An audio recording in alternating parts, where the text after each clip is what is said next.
ലോകത്തെ തന്നെ ഞെട്ടിച്ച ഒരു കണ്ടുപിടുത്തമാണ് ചൈന ഈയിടെയായി നടത്തിക്കൊണ്ടിരിക്കുന്നത്. അങ്ങനെ ഒരു കണ്ടുപിടുത്തത്തെ കുറിച്ചാണ് ഞാൻ ഇന്ന് ഈ വീഡിയോയിലൂടെ പറയാൻ പോകുന്നത്. അമേരിക്കയെ പോലും AI-യിൽ അമേരിക്കയെ ചൈന വെല്ലുകയാണ് ഉണ്ടായത്.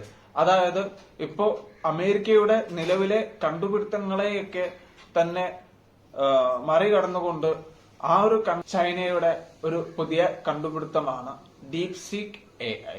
ഇന്ന് നമ്മൾ ഈ വീഡിയോയിലൂടെ പറയാൻ പോകുന്നത് അല്ലെങ്കിൽ ചർച്ച ചെയ്യാൻ പോകുന്നത് ഡീപ് സീക്ക് AI എന്ന ആ AI-യുടെ സവിശേഷതകളെ കുറിച്ചും അത് എങ്ങനെയാണ് ആ ഒരു AI രൂപപ്പെട്ടതെന്നും ആ AI കൊണ്ടുള്ള നമുക്ക് ഉണ്ടാകുന്ന ഗുണങ്ങളും ഇനി അതിൽ ഒളിഞ്ഞു കൊടുക്കാവുന്ന ചില ദോഷങ്ങളെ കുറിച്ചാണ് ഉള്ളത്.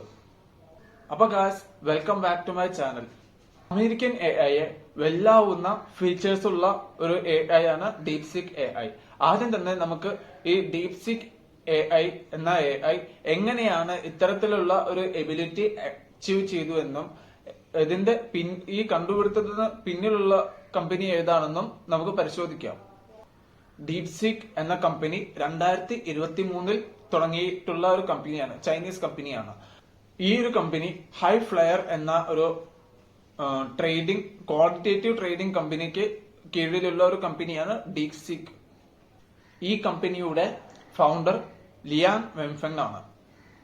ക്വാണ്ടിറ്റേറ്റീവ് ട്രേഡിംഗ് ചെയ്യുന്ന ലിയാൻ വെൻഫെങ്ങിന്റെ കമ്പനി അവരുടെ അൺയൂസ്ഡ് അല്ലെങ്കിൽ സർപാസ്ഡ് ആയിട്ടുള്ള ഒരു കമ്പ്യൂട്ടിംഗ് കപ്പാസിറ്റി ഉണ്ടല്ലോ, അതിനെ ലെവറേജ് ചെയ്തിട്ട് സൈഡ് കിക്ക് പ്രൊജക്ട് ആയിട്ടാണ് 2023 ഡീപ് സീക്ക് കമ്പനി ആരംഭിക്കുന്നത്. അൽഗോരിതം ഒപ്റ്റിമൈസേഷനിൽ വളരെ ഒബ്സസ്ഡ് ആയിട്ടുള്ള ഒരു കമ്പനിയാണ് ക്വാണ്ടിറ്റേറ്റീവ് ട്രേഡിംഗ് കമ്പനി. ഇങ്ങനെ ഒരു AI ക്രിയേറ്റ് ചെയ്യാൻ ഇവർ പ്രധാനമായിട്ടും 3 കാര്യങ്ങളാണ് ചെയ്തിട്ടുള്ളത്. ആദ്യമായി പറയാനുള്ളത് ഓപ്പൺ സോഴ്സ്, ഈ കോസ്റ്റ് കുറയ്ക്കുവാനായി ഓപ്പൺ സോഴ്സ് മോഡലുകളുടെ മേലെ ക്രിയേറ്റ് ചെയ്തു എന്നതാണ്. ഇത് അവരുടെ ഒരു കമ്പനിക്ക് തന്നെ ഭയങ്കരമായിട്ടൊരു അഡ്വാൻറ്റേജ് നൽകി എന്നതും പ്രധാനമായി എടുത്തു പറയേണ്ടതാണ്.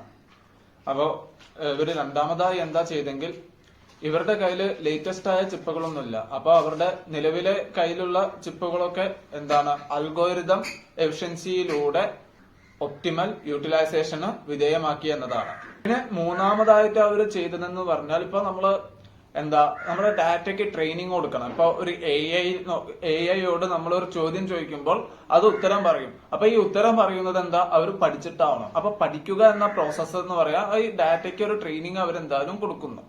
അപ്പൊ ഈ ഒരു ട്രെയിനിങ്ങിൽ തന്നെ ഇവര് സ്മാർട്ടായിട്ടൊരു പണി ചെയ്തിട്ടുണ്ട്. അതായത് കുറെ ഡാറ്റകളൊക്കെ എടുത്ത് ഏതെങ്കിലും തരത്തിലുള്ള ഡാറ്റ ട്രെയിനിങ്ങിന് കൊടുക്കുന്നതിന് പകരം കുറച്ച് ഡാറ്റ എടുത്തിട്ട് ഇവരെന്താണ് അതിന് സ്ട്രക്ചേർഡ് ആയിട്ടുള്ള ഒരു ട്രെയിനിങ് കൊടുത്തു. ശരിക്കും പറഞ്ഞാൽ ഈ ഒരു ട്രെയിനിങ് പ്രോസസ്സിലാണ് ഇവരുടെ അഡ്വാൻറ്റേജ് മുഴുവൻ ഉണ്ടായത്. അതായത് വെറും $6.5 മില്യൺ ചെലവാക്കിക്കൊണ്ടാണ് ഇവർ ഈ ഒരു ഡീപ് സീക്ക് AI കണ്ടുപിടിക്കുന്നത്. അപ്പോ $1 ബില്യൺ ചെലവാക്കിക്കൊണ്ടാണ് ഈ അമേരിക്കൻ കമ്പനികളൊക്കെ AI കണ്ടുപിടിച്ചത്. അപ്പോ അവരിൽ നിന്നും വളരെ വ്യത്യസ്തമാണ് ഡീപ് സീക്ക് AI ചിന്തിച്ചത്. അതായത് ഡീപ് സീക്ക് AI വെറും $6.5 മില്യൺ ചെലവഴിച്ചുകൊണ്ടാണ് ഇങ്ങനെ ഒരു കമ്പനി കൊണ്ടുവന്നിട്ടുള്ളത്. അപ്പോ ഇത് ഇവർക്കുള്ള വളരെ അഡ്വാൻറ്റേജ് ആണ്. അത് മാത്രമല്ല, ഇത് അമേരിക്കയ്ക്ക് വലിയൊരു തിരിച്ചടിയാണ് ഉണ്ടായത്. അതായത് 24 മണിക്കൂർ ഈ ഒരു AI കണ്ടുപിടിച്ചതിന് ശേഷം 24 മണിക്കൂറിനുള്ളിൽ അവരുടെ $1 ട്രില്യൺ വിലയിടിച്ചൽ വന്നിട്ടുണ്ട്. ജനുവരി 20 ഡീപ് സീക്ക് AI-യുടെ പുതിയൊരു അപ്ഡേറ്റ് വന്നത്. അതായത് ഡീപ് സീക്ക് കാർബൺ, അങ്ങനെ എന്താണ് ആപ്പിന്റെ പേര്. അപ്പൊ ഈ ഒരു ആപ്പിന്റെ പ്രത്യേകത എന്തെന്നാൽ അതിനെ ഒരു ഓപ്പൺ സോഴ്സ് ആക്കി മാറ്റുകയാണ്. അതായത് നമുക്ക് ഇപ്പോ ഈ ഒരു ഡീപ് സീക്ക് AI എന്ന ആപ്പ് നമുക്ക് ഫ്രീ ആയിട്ട് എല്ലാ ആളുകൾക്കും അവര് യൂസ് ചെയ്തോന്ന് പറഞ്ഞിട്ട് നൽകിയിരിക്കുകയാണ്. ഇവരിങ്ങനെ ഒരു ആപ്പ് പബ്ലിക് ആയിട്ട് അവൈലബിൾ ആക്കിയിരിക്കുകയുമാണ്. ഇതും നമ്മുടെ ഈ അമേരിക്കൻ AI കമ്പനികൾക്കൊക്കെ ഭീഷണിയായിട്ടുള്ളതാണ്. അല്ല, ആൾറെഡി ഈ ചൈന അമേരിക്കയ്ക്ക് ഒരു ഭീഷണി തന്നെയാണ്. ഇപ്പൊ ഞാൻ നേരത്തെ ഏറ്റവും ആദ്യം ഒരു വീഡിയോ ഇട്ടിരുന്നു, അതിൽ സൂചിപ്പിച്ച പോലെ തന്നെ എന്താണ് ഇപ്പൊ ഈ അമേരിക്കക്കാർ ഉണ്ടാക്കുന്ന ആപ്പുകളോ സിസ്റ്റംസോ ഒന്നുമല്ല അധികം ചൈനക്കാർ ഫോളോ ചെയ്യുന്നത്.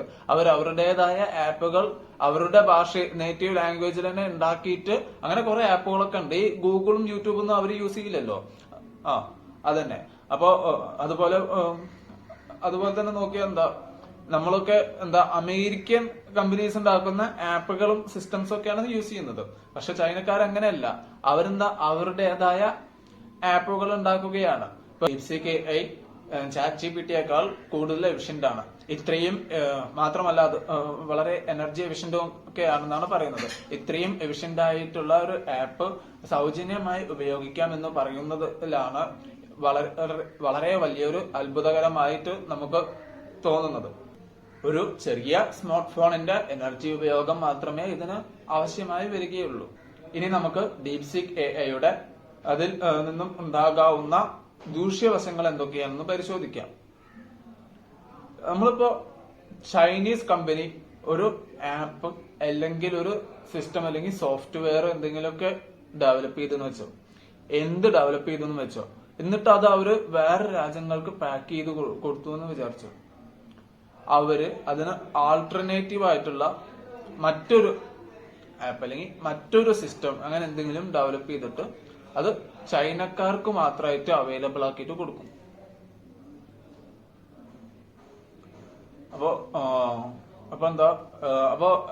അപ്പൊ എന്തുകൊണ്ടാണ് ഇവരിങ്ങനെ ചെയ്യുന്നത്? അത് എല്ലാവർക്കും ഒരു സംശയം ഉളവാക്കുന്നതാണ്. ഇപ്പൊ നമ്മുടെ 2020 നമ്മുടെ ഗവൺമെന്റ് നിരവധി ചൈനീസ് ആപ്പുകൾ ബാൻ ചെയ്തിട്ടുണ്ട്. ഗാൽവനില് ഒരു സംഘടന ഉണ്ടായല്ലോ. അപ്പോ അതിനുശേഷം നിരവധി ചൈനീസ് ആപ്പുകളൊക്കെ ബാൻ ചെയ്തിട്ടുണ്ട്. അതിൽ ടിക്ടോക്കും ബാൻ ചെയ്യപ്പെട്ടിരുന്നു. അപ്പൊ ടിക്ടോക്കിന്റെ കാര്യം എടുത്തു പറയുകയാണെങ്കിൽ നമ്മുടെ ഡാറ്റകളെല്ലാം ചോർന്നു പോകുന്നു എന്നാണ് മിക്ക രാജ്യങ്ങളും, നമ്മുടെ ഇന്ത്യ ഉൾപ്പെടെ മിക്ക രാജ്യങ്ങളും വാദിക്കുന്നത്. ഈ കാര്യത്തിൽ നമുക്ക് സംശയമില്ലാതില്ല. കാരണം ഈ ടിക്ടോക്ക് കണ്ടുപിടിച്ചത് ചൈനയാണ്. ഇതേ ചൈനക്കാർ തന്നെ ചൈനക്കാർക്ക് ഉപയോഗിക്കാൻ വേണ്ടിയിട്ട് ചൈനീസ് ടിക്ടോക്ക് കണ്ടുപിടിച്ചിട്ടുണ്ട്. അതിന്റെ പേരാണ് ഡോയിൻ. അതായത് ചൈനക്കാർക്ക് ഉപയോഗിക്കാൻ വേണ്ടിയിട്ട് അവരൊരു ടിക്ടോക്ക് കണ്ടുപിടിച്ചിരിക്കുകയാണ്. അതിന്റെ പേര് ഡോയിൻ. അപ്പൊ എന്തുകൊണ്ടാണ് ഈ ടിക്ടോക്കിന്റെ ഉപയോഗം ചൈനയിൽ പ്രോത്സാഹിപ്പിക്കാത്തത് എന്നത് നമ്മുടെ ഉള്ളിലൊരു ചോദ്യമാണ്. പിന്നെ പൊതുവെയുള്ളൊരു മറ്റൊരു കാര്യമാണ്, അതായത് ചൈനക്കാര് അവരുടെ രാജ്യക്കാർക്ക് വേണ്ടിയുള്ള ഉൽപ്പന്നങ്ങളൊക്കെ വളരെ നല്ല രീതിയിൽ ഉണ്ടാക്കും. മറ്റുള്ള രാജ്യക്കാർക്ക് അതിന്റെ കുറച്ച് പൈസ കുറച്ചിട്ടാണെങ്കിലും തന്നെ കുറച്ച് നിലവാരം കുറഞ്ഞ സാധനങ്ങളായിരിക്കും മറ്റുള്ള സ്ഥലങ്ങൾക്കൊക്കെ എക്സ്പോർട്ട് ചെയ്ത് കൊടുക്കാം.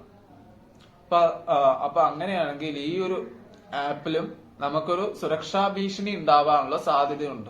ഇപ്പൊ DeepSeek AI ആണെങ്കിലും അല്ലെങ്കിൽ എന്തെങ്കിലും ഒരു ചൈനീസ് ആപ്പ് നമ്മൾ ഫോറിനേഴ്സ്, അതായത് ചൈനയിൽ നിന്നും പുറത്തുള്ള ആൾക്കാരൊക്കെ ഉപയോഗിക്കുകയാണെങ്കിൽ അതിലൊരു സുരക്ഷാ ഭീഷണി ഉണ്ടാവാനുള്ള സാധ്യതയുണ്ട്. അതൊരു തീർച്ചയായിട്ടുള്ള ഒരു കാര്യമാണ്. പിന്നെ ചൈനയുടെ ഒരു ആറ്റിറ്റ്യൂഡ് അതും നമ്മൾ കണക്കിലെടുക്കേണ്ടതാണ്. അതായത് ചൈനയുടെ ഒരു ആറ്റിറ്റ്യൂഡ് എന്താ? മറ്റുള്ള രാജ്യങ്ങളെ എന്തെന്നെ ചെയ്താലും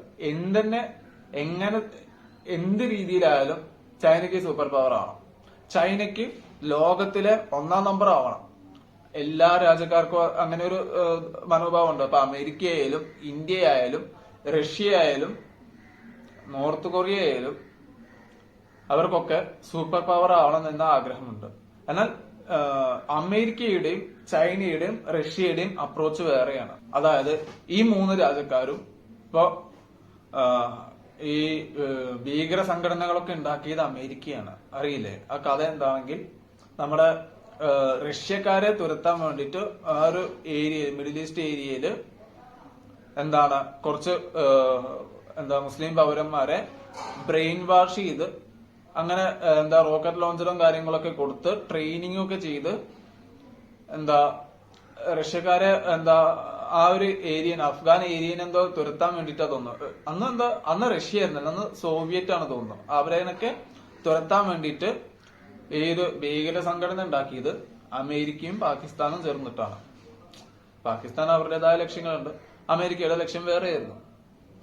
ഇപ്പോ അത് മാത്രമല്ല, ഇപ്പോ ഈ അമേരിക്കയുടെ ഒരു ശൈലി നിങ്ങൾക്ക് അറിയോ? അതായത് ഇപ്പോ രണ്ട് പവർഫുൾ ആയിട്ടുള്ള രാജ്യമുണ്ട്, അല്ലെങ്കിൽ ഏതെങ്കിലും രാജ്യങ്ങളുണ്ടെന്ന് വിചാരിച്ചോ. ആ രാജ്യങ്ങൾ തമ്മിൽ എന്തെങ്കിലും തർക്കം നടക്കുകയാണെങ്കിൽ അമേരിക്ക ഏതെങ്കിലും ഒരു രാജ്യത്തിന്റെ പക്ഷം പിടിക്കും. എന്നിട്ട് അമേരിക്ക പറയും, നിങ്ങൾ യുദ്ധം ചെയ്യാൻ പോയിക്കോളൂ, ഞങ്ങൾ നിങ്ങളുടെ കൂടെ കൂടാം, നിങ്ങൾക്ക് വെപ്പൺസ് എല്ലാം സപ്ലൈ ചെയ്യാം, ഞങ്ങളുടെ സോൾജേഴ്സിനെയും സപ്ലൈ ചെയ്യാം, ഞങ്ങൾ നിങ്ങളുടെ കൂടെ യുദ്ധത്തിന് ഞങ്ങൾ നിങ്ങളുടെ കൂടെ തന്നെ ഉണ്ടെന്ന് പറയും. എന്നിട്ട് അമേരിക്കക്കാരെന്താ പറയുക ചെയ്യാം, രണ്ട് രാജ്യക്കാരും തമ്മിലടിക്കും. ഈ അമേരിക്കക്കാർ അത് നോക്കി നിൽക്കും. വേണമെങ്കിൽ വെപ്പൺസ് ഒക്കെ വിൽക്കും ചെയ്യും. അങ്ങനെ അവർക്ക് ലാഭം ഉണ്ടാവും. ഈ പക്ഷം പിടിച്ച ഭാഗത്തേക്ക് വെപ്പൺസ് അവർ വിൽക്കുകയൊക്കെ ചെയ്യും. പക്ഷെ അമേരിക്ക വേറൊരു സപ്പോർട്ട്, വെപ്പൺസ് വിൽക്കും, ഇനി കൂടിപ്പോയ സാമ്പത്തികമായിട്ടും സപ്പോർട്ട് ചെയ്യാം. അല്ലാതെ വേറൊരു സപ്പോർട്ട് അവരുടെ ഭാഗത്തു നിന്ന് പ്രതീക്ഷിക്കേണ്ട ആവശ്യമില്ല. അവര് യുദ്ധത്തിന് മുമ്പേ പറഞ്ഞ വാക്കുകളൊന്നും വാഗ്ദാനമൊന്നും ആയിരിക്കില്ല. ഇപ്പൊ റഷ്യയും യുക്രൈനും തമ്മിലുള്ള യുദ്ധത്തിന്റെ കാര്യം നോക്കി വെക്കും. യുക്രൈന് നാറ്റോയിൽ ചേരാൻ നോക്കി, റഷ്യ അതിന് സമ്മതിക്കുന്നില്ല. അപ്പൊ ഈ അമേരിക്ക എന്ത് പറഞ്ഞു റഷ്യയോട്? അതായത് യുക്രൈനുമായിട്ടുള്ള യുദ്ധത്തിൽ നിന്ന് പിന്തിരിഞ്ഞു പോകണം, അല്ലെങ്കിൽ ഞങ്ങൾ ഞങ്ങളുടെ പട്ടാളത്തെ ഇറക്കുന്നു. അമേരിക്ക ഇതുവരെ ഇറക്കിയോ? വെപ്പൺസ് ഒക്കെ സപ്ലൈ ചെയ്യുന്നുണ്ട്. അല്ലാതെ യുക്രൈനെ അമേരിക്ക വേറെ വെപ്പൺസും സാമ്പത്തികമായിട്ടല്ലാതെ വേറെ വലിയൊരു തരത്തിലെ സപ്പോർട്ടൊന്നും ചെയ്യുന്നില്ല. അപ്പൊ അതാണ് കാര്യം. അതുപോലെ തന്നെ ഇന്ത്യയും ചൈനയും തമ്മിൽ സംഘർഷം നടന്നിരിക്കുന്ന സമയത്ത് അമേരിക്ക ഇന്ത്യയുടെ പക്ഷം നിന്നിട്ട് ചൈനയെ ഇടിക്കാൻ പറഞ്ഞു. ഈ ഇന്ത്യയും ചൈനയും ഇടിച്ചാലുള്ള അമേരിക്കയുടെ ഒരു നേട്ടം എന്ന് പറഞ്ഞാൽ, ഇപ്പൊ അമേരിക്കക്ക് ഇനി വരാൻ പോകുന്ന ഭീഷണി ഇന്ത്യ അല്ലെങ്കിൽ ചൈനയാണ്. ഇന്ത്യയും ചൈനയ്ക്ക് തന്നെയാണ് അമേരിക്ക ഭീഷണി. അതായത് അമേരിക്കയിൽ പോപ്പുലേഷൻ കുറവാണ്, ഈ ഇന്ത്യയിലും ചൈനയുടെ അത്രയില്ല. അപ്പൊ ഇന്ത്യയും ചൈനയൊക്കെ അവരെ പോലെ ഡെവലപ്പ് ചെയ്താൽ അമേരിക്കക്ക് അത് വലിയൊരു ഭീഷണിയാകുമെന്ന് ഉള്ള ധാരണ കൊണ്ടാണ് ഇന്ത്യയും ചൈനയും തമ്മിലടിക്കണമെന്ന് അമേരിക്കയുടെ ഒരു ആഗ്രഹം. പക്ഷെ ഇപ്പൊ ഇനി ചൈനയുടെ കാര്യം എടുത്തു നോക്കി, ഇത് എക്സ്ട്രീമാണ്. അതായത് അവര് അമേരിക്കയും അങ്ങനെ തന്നെയാണ്, എങ്കിലും ചൈനയുടെ കാര്യം എടുത്തു നോക്കിയാൽ ഇപ്പൊ ഈ ചൈനയുടെ ആവശ്യം എന്ന് പറഞ്ഞാൽ അവർക്ക് അമേരിക്കയെയും തോൽപ്പിച്ച് ലോകത്തിലെ നമ്പർ 1 ആകണം. എന്ത് ഫീൽഡിലാണെങ്കിലും, ഇപ്പൊ അവരുടെ സ്പോർട്സ് നോക്കിയാൽ തന്നെ അങ്ങനെ എന്ത് ഫീൽഡിലാണെങ്കിലും, ഇപ്പൊ ഒളിമ്പിക്സിലും അവർക്ക് കുറെ ഗോൾഡ് മെഡലൊക്കെ നേടിയിട്ടുണ്ട്, കുറെ ഗോൾഡ് മെഡൽ. പിന്നെ അവരുടെ ട്രെയിൻ ചെയ്യുന്ന രീതി അങ്ങനെയാണ്.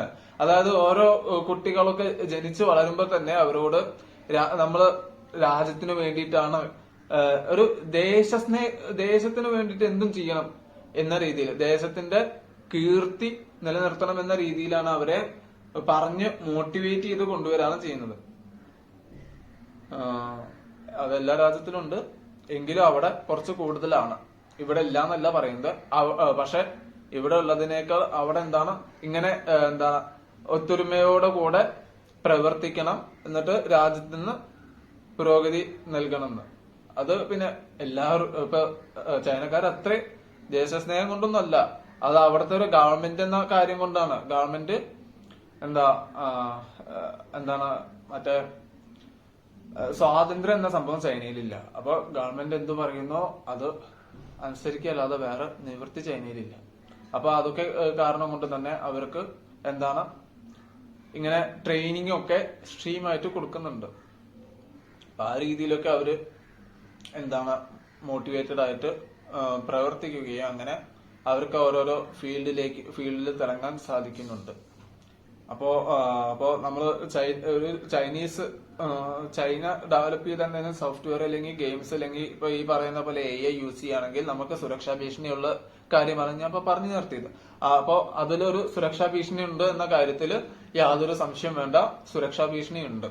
അപ്പോ നമുക്ക് ഇങ്ങനെ ഉറപ്പ് പറയാൻ പറ്റില്ല നമ്മുടെ ഡാറ്റ ചോരില്ല, ഈ DeepSeek വളരെ സുരക്ഷിതമാണ്, നമുക്ക് എപ്പോ വേണമെങ്കിലും എങ്ങനെ യൂസ് ചെയ്യാമെന്ന് നമുക്ക് പറയാൻ പറ്റില്ല. അത് നമ്മള് സൂക്ഷിച്ചൊക്കെ തന്നെ യൂസ് ചെയ്യണം.